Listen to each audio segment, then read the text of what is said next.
Hello, Lee here. How are you doing and how are you settling into the program? For many people, the first week is usually one that's very hard and it can be a little bit overwhelming. Starting any new health program is always exciting. We think about how we're going to be energized and happy and how healthy we're going to feel. But it's also important to remember that a true healing program isn't always going to be a walk in the park. It's a bit like being in business. If you ask any entrepreneur, visionary or high-level leader about reaching their success, they'll always have a story about overcoming obstacles, fighting through opposition, doubts and failures. By deciding to heal your gut, you too are in essence a leader. You're a leader of your own body and your health. And it's not always easy to take a stand for your own health. I know that you're committed to doing whatever it takes to heal your gut and improve your life. But it is difficult when you're constantly exposed to social commitments, to stress, and friends and family that don't always understand what you're doing and why you're doing it. So when things get a bit tough during the first few weeks, I urge you to keep this thought and commitment to your health strong in your mind. I know that if you do, I promise you that it will make a really huge difference.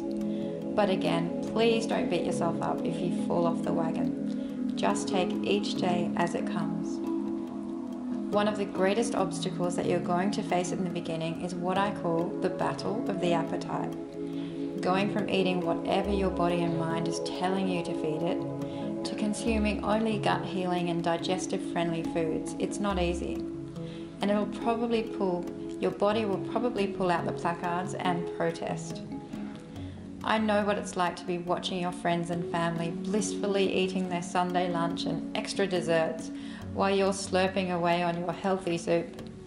It may cause you to feel like you want to eat theirs and their cake and then some more.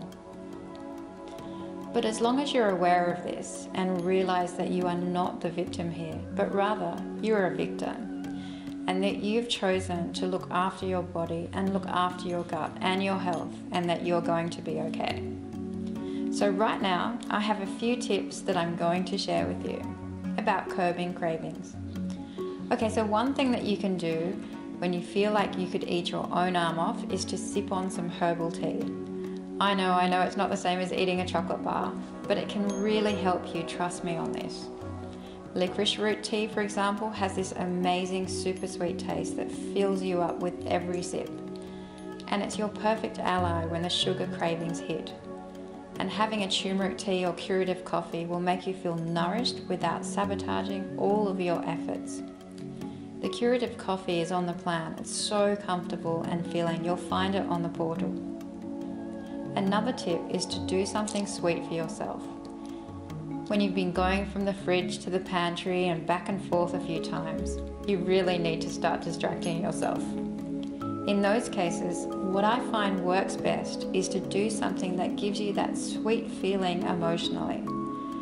Cuddle up with a loved one, walk or play with your furry friend. Take a long candlelit bath with Epsom salts and essential oils. Think about what your favorite thing to do is and what satisfies your cravings emotionally without having to reach for a chocolate biscuit. You can also distract yourself by reading your favorite book, getting outside for a swim or a walk in nature, or just sitting in the sun and relaxing. Any activity that shifts your minds to other things whilst getting your endorphins pumping and increasing your mood will really help your cravings to pass.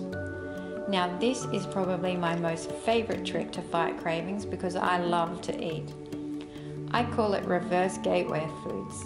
Basically, if there are foods that you find particularly tempting, fight them back with a reverse gateway food. For example, you're craving hot chips. Try some sage with cauliflower mash instead. You could be dreaming about sweets. Blend together some raspberries and coconut water for a sugar-free sorbet. Or enjoy some sweet, comforting mashed carrot and sweet potato to nip that craving right in the bud.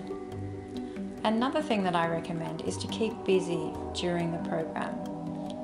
Have you ever noticed that when you're really busy, you don't have to think about food as much? boredom is the ultimate appetite rising agent. So just be sure to keep yourself busy and try not to sit at home. And if you can, get out and be active and fill your diary up with things to do. Use these 4 weeks on the program as the perfect time to focus on activities that make you feel loved and make you feel inspired. Maybe you want to go to a museum, do something that you've never done before, catch up with a friend that you haven't seen in a while. And finally, maybe it's filing those bills that have been piling up on your desk for months. Last but not least, I want you to eat regularly and mindfully. Cravings are less likely to occur if you eat regularly through the day. Have something every couple of hours or so. Knowing that your next meal is only 2 hours away makes things definitely easier. And while you eat, be mindful of the goodness that is filling your body and thankful that you're healing your gut and taking care of yourself. These positive thoughts will keep you focused and on track. I hope that you found these tips useful. Remember to always listen to your body and please be gentle with yourself. Enjoying the journey is just as important as getting to the destination. If you have any questions or concerns, please don't hesitate to contact me. I also want to remind you about the Heal Your Gut private Facebook page, where you can ask questions and share your experiences with other participants. You can find the link in your welcome pack. I'll see you next week.